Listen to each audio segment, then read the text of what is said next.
Welcome to Managing Uncertainty, a podcast series from the experts at Bryghtpath discussing global risk, business continuity, and crisis management. Will you be ready to lead your organization through its critical moment?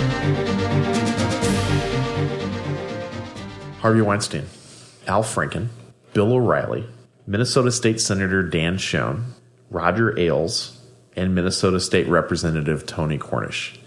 What do these six men have in common?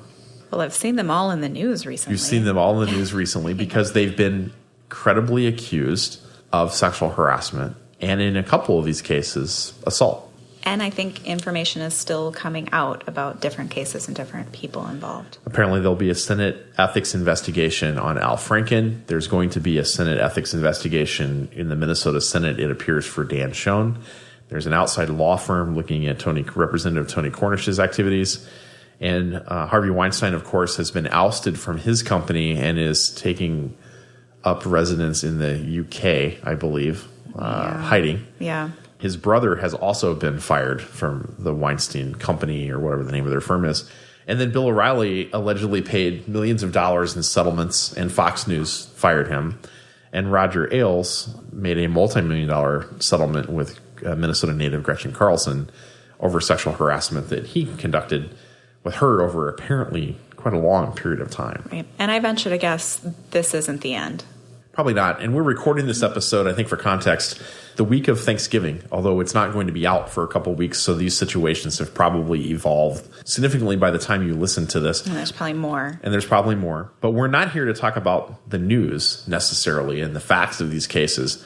What we want to talk about is this rising risk to organizations that one of their employees or executives or talent have been engaged in this kind of behavior, and the company becomes aware of it and will have to deal with it. Right. And I don't even know that I would call it a rising risk, or it's just now being so much more highlighted as a risk. You know? I think the reputational risk is what we're trying to get at, right? Yes. The reputational risk has increased in terms of its likelihood and impact because there is so much attention being paid to this particular issue. I think often because it simply hasn't been dealt with at many companies. Yes, I agree. Right? And so now it's coming out about many of these individuals. And in almost every case, we've heard that they've been engaged in this behavior for a long period of time, and it's never been dealt with. With multiple individuals involved.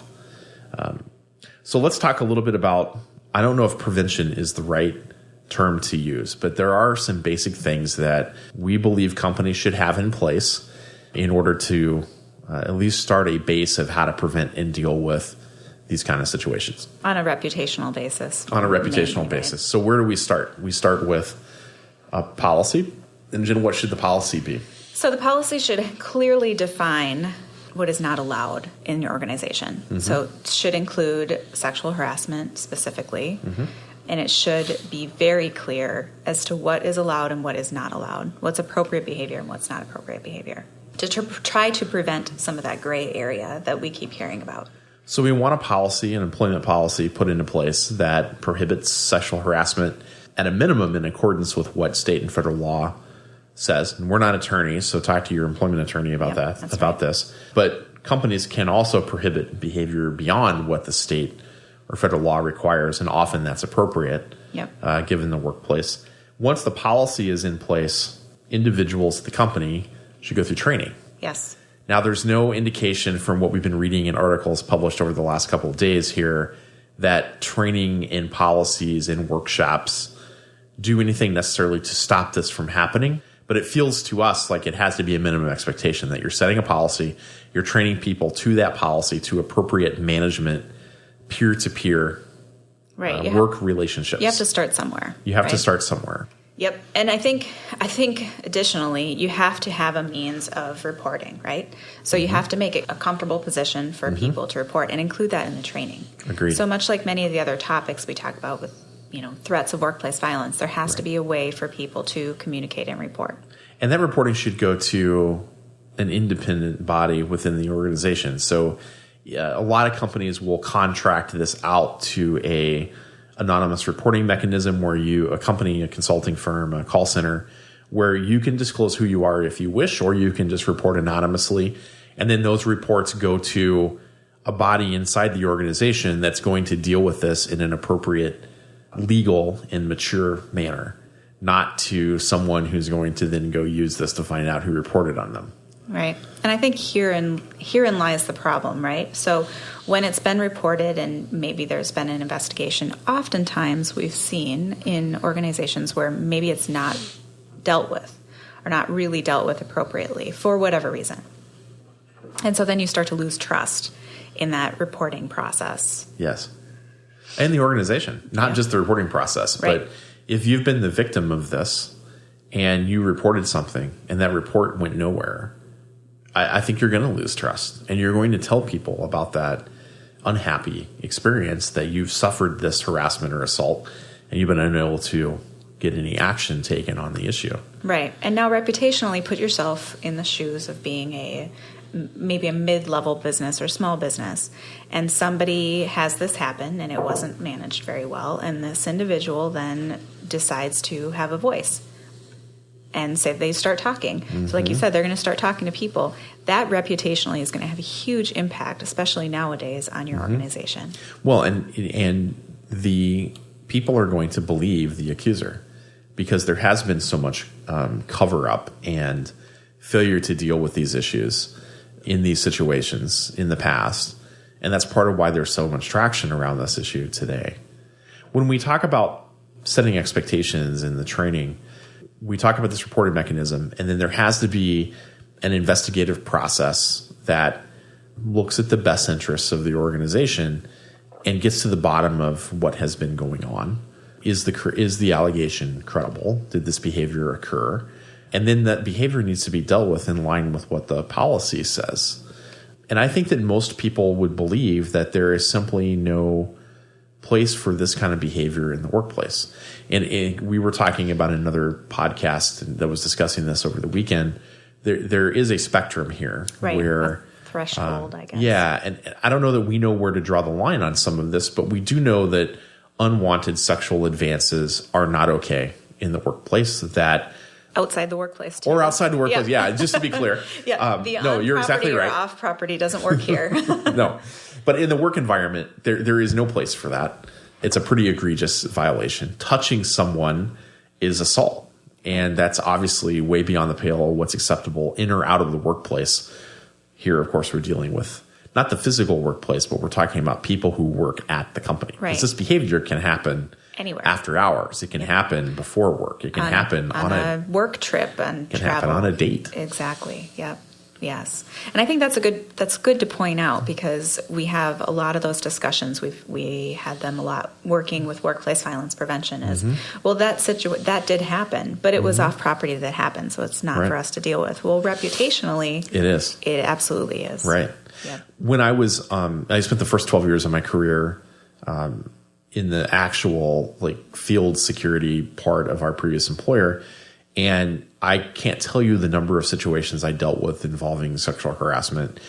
Of course, HR is, in our organization, HR was the leader for those.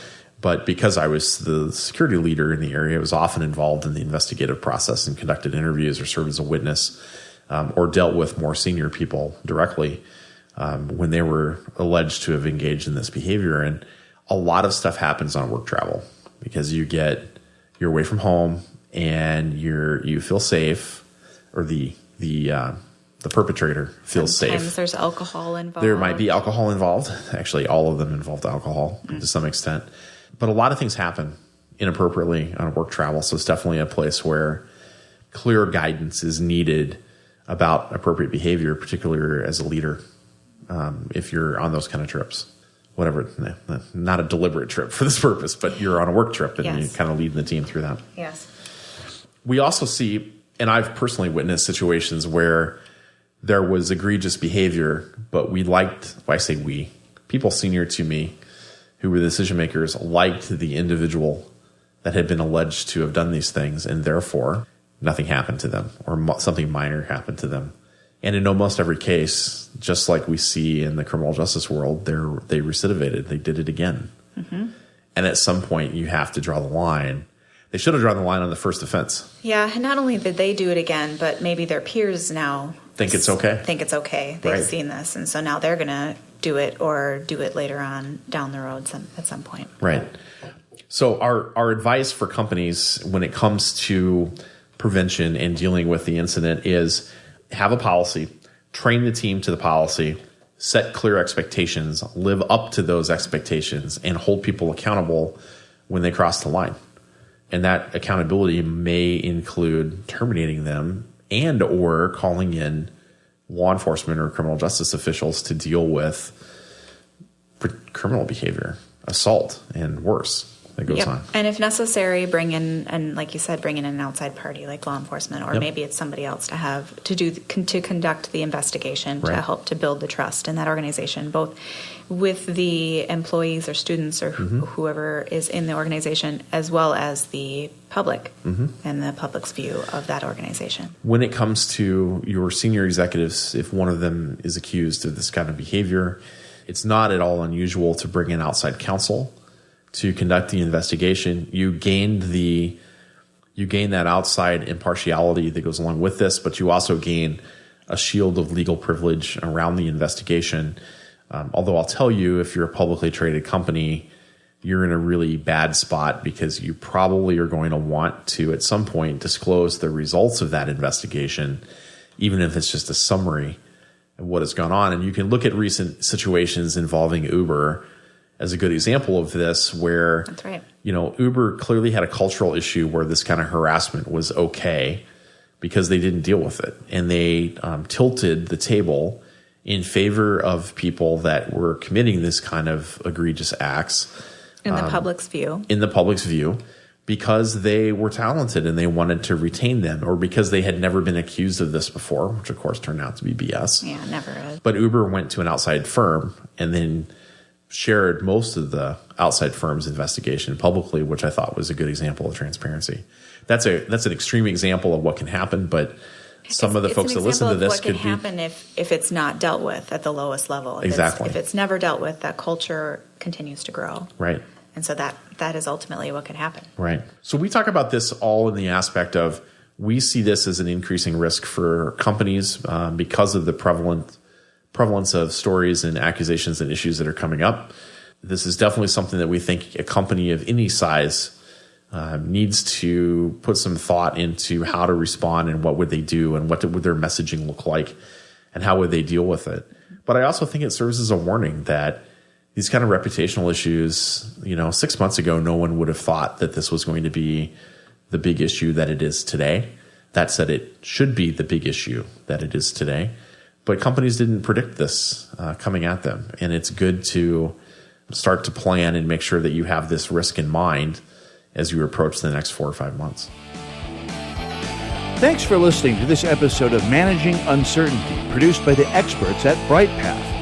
To receive notifications of new episodes, join our newsletter at bryghtpath.com or subscribe through your favorite podcast player, such as iTunes or Google Play. Learn more about the services and trusted advice from Bryghtpath by visiting bryghtpath.com. That's BRYGHTPATH.com.